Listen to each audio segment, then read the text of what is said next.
Welcome to Southeast Georgia Health System.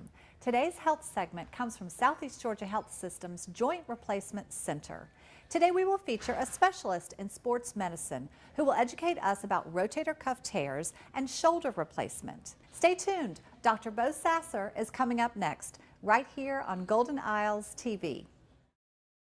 Hi, welcome back to Golden Isles TV. I'm your host, Avery Brooks, and I'm here with orthopedic surgeon Dr. Bo Sasser. How are you today? I'm doing fine. How are you, Avery? Good. Thank you so much for being here. You're welcome. You're welcome. Today we're going to be talking about rotator cuff tears and shoulder replacement. And Dr. Sasser is the expert. In fact, you actually had a lot of training in sports medicine. I did. And you were in the NFL, not in the NFL, right, but exactly. you were a doctor for the NFL. Right. Tell me about that. I worked for a year with the Kansas City Chiefs. I was in a fellowship after my 5 years of residency in orthopedics, and so I worked specifically with the doctors that work with the Chiefs, and so it was mostly sports medicine injuries from the high school kid all the way up to the NFL level, where we went out to the practices during the week, and then we were at all the games, and so you definitely saw it from every single level. Wow. So that's a lot of great training. It was. Yeah. I had a great time. And you grew up here? I did. I was born and raised here. I'm actually fourth generation from this area. Let's talk about rotator cuffs. And I am definitely not the expert, but you are. So tell me, what is the rotator cuff? Well, the rotator cuff is a group of muscles that surrounds the shoulder. I tell people, unlike the knee or the hip or even the elbow, which is a very constrained joint, which only allows a certain motion in a certain plane, the shoulder has a very wide, varied motion. That's why baseball pitchers can throw so hard and quarterbacks can throw, and we can do so much with our arms because the shoulder actually puts it where we need it to be. But what actually holds that very shallow joint in place are the four muscles of the rotator cuff. You actually have one in the front called the subscapularis, then two on the top, the supraspinatus and infraspinatus, and then one in the very back called the teres minor. What you really just need to know is you have four muscles that surround the shoulder joint and allow it to get in basically that area where you need it to be to put your hand out in space and hold it there. Wow, that's way more complicated than I thought. It is, right. Yeah. So when you talk about rotator cuff, are you talking about you could have a tear in one of those muscles you mentioned, or all of them? You could definitely, and a lot of times when we see tears in all four of the rotator cuff muscles, that's usually more of a traumatic type event. But when you get a tear in one or two of the muscles, that can be secondary to a fall from a height or just an overuse type injury from a weekend type activity or playing sports for a certain period of time. Rotator cuff injuries are not just from sports. They can be from anything. Is that right? That's right. Actually, I don't see as many of the rotator cuff injuries from sports. I usually see it from the weekend warriors or from those people that have jobs that perform a lot of overhead type lifting, and that can injure the rotator cuff over time. Makes sense. It does. What is the best treatment for rotator cuff tears? For example, when do you recommend conservative treatment versus surgery? Right. Well, and like I said, most of these tears are secondary to some chronic overuse, so you always want to try a conservative treatment. Very rarely when you have somebody that might fall out of the attic or try to grab onto a ladder as they slip and have a traumatic type tear where they have acute pain and weakness, those might be the type that we go straight towards surgery. But for most people, these are tears that are just chronic overuse type injuries, and so if we usually begin some physical therapy, anti-inflammatories, we can get them back to their baseline, and so you usually don't have to start off with surgery. You can begin with the conservative treatment. So that's the first step. That's the first step. Always try conservative treatment. Excellent. And it is important to rehab, but sometimes rehabilitation can take a very long time. Why is that? It does, and one of the big problems with the rotator cuff is it takes a long time to heal. You're basically taking a tendon and trying to bring it back down to the bone, and so that tendon needs to actually integrate back into the bone on a microscopic level.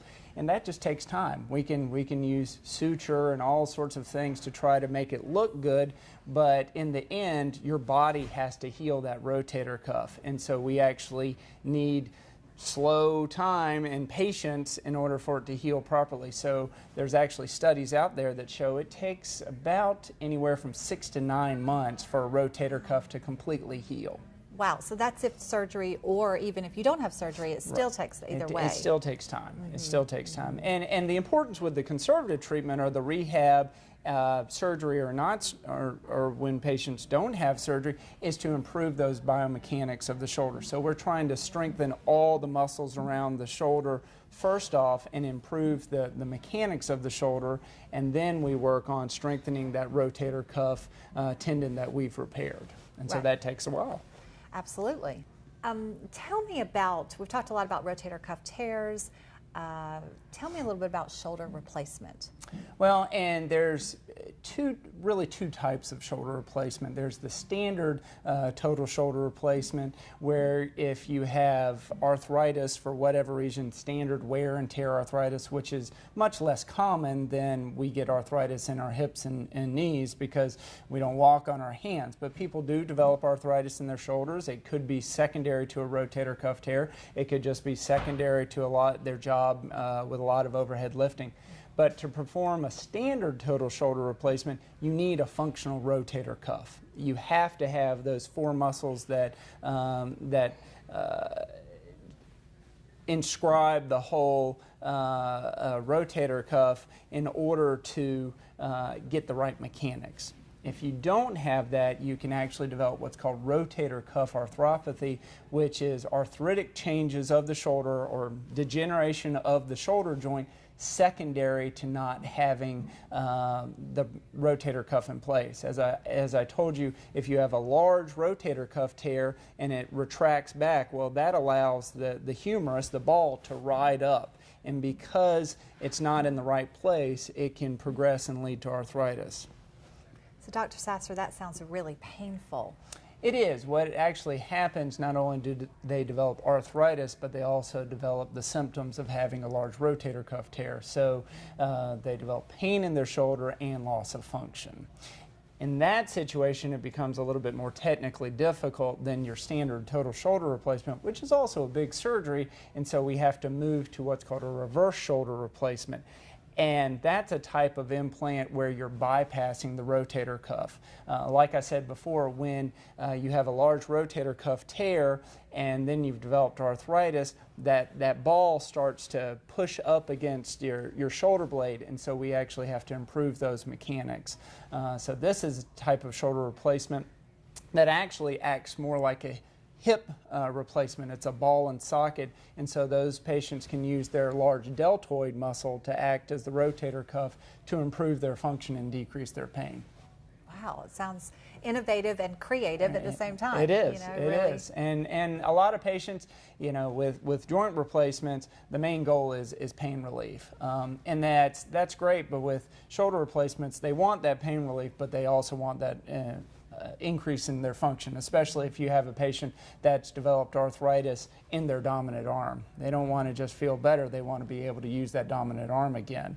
And so utilizing these different techniques, total shoulder replacement, reverse shoulder replacement, we're getting them back to at least their daily activities. And do you recommend anything to resist these rotator cuff tears? Is there anything we can do to make ourselves less vulnerable?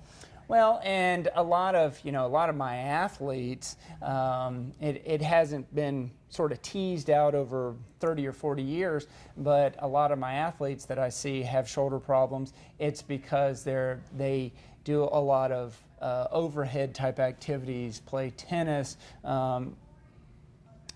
basketball, they've played football, but they also don't work on strengthening their shoulder. And so even just doing a good rotator cuff program can actually strengthen the muscles around the shoulder and decrease the risk of injury. Excellent.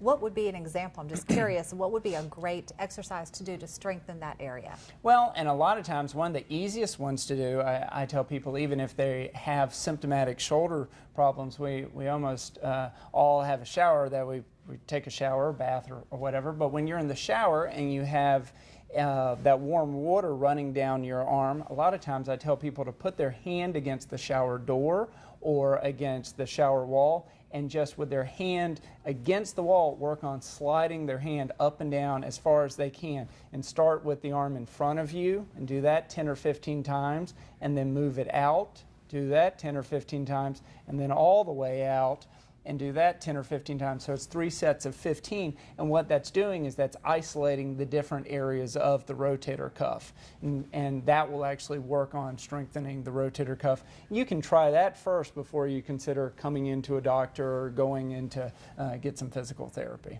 That sounds easy. I think we can all do that. Right. Yeah. Well, thank you so much. You've been so informative. Thank you, Avery. And this has been great, and we really appreciate your time today. Thank you. I appreciate it. Thank you.